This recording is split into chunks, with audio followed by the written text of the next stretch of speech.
There is actually one question that keeps popping up over and over again during my live streams or on my channels. How to write a good, a great, or even a perfect melody. So in this video, I will show you 3 easy steps on how to optimize your melody writing.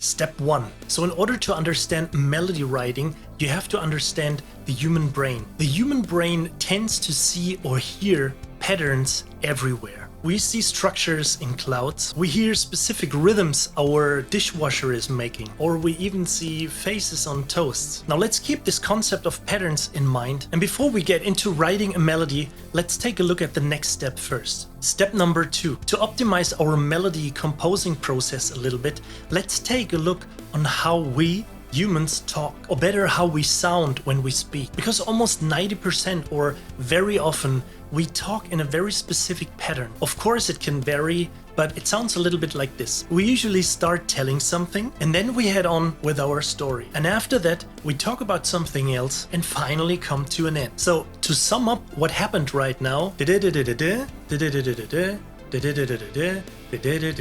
think you get the idea what is going on. And now let's head on and apply these 2 steps into writing a melody. Okay, so let me play you the first part of our melody right now.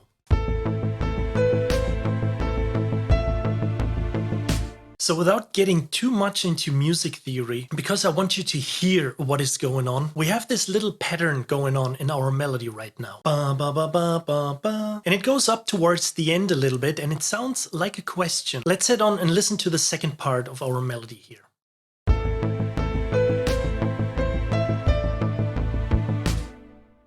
So as you can hear, the second pattern is almost the same like the first one, except a few variations towards the end. So while the first pattern went up and sounded a little bit like a question, the second pattern was kind of the answer to that. Let's continue with the third pattern.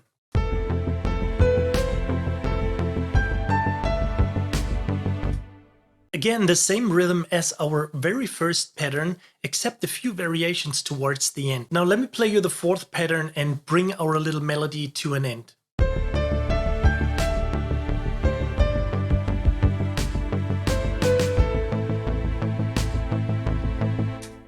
So you can clearly hear that our little melody is kind of a question and answer play and comes to an end at the end of that phrase, and it was consistent in pattern and melody usage. So let's listen to the full melody again.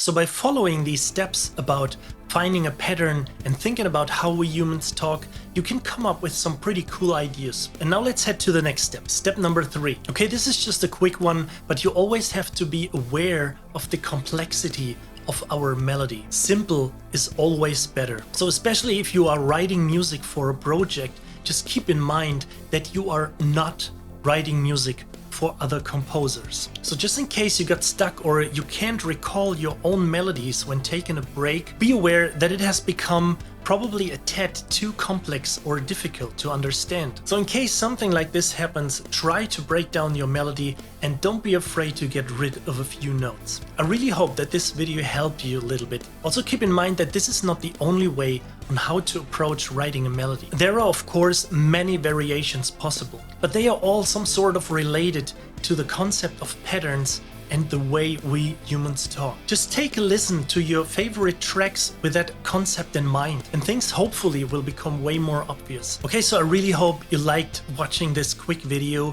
and as always, thank you so much for watching it. And please, if you have any questions, feel free to use the comment section below, and I will get back to you as soon as possible. Thanks again, and see you on the next video.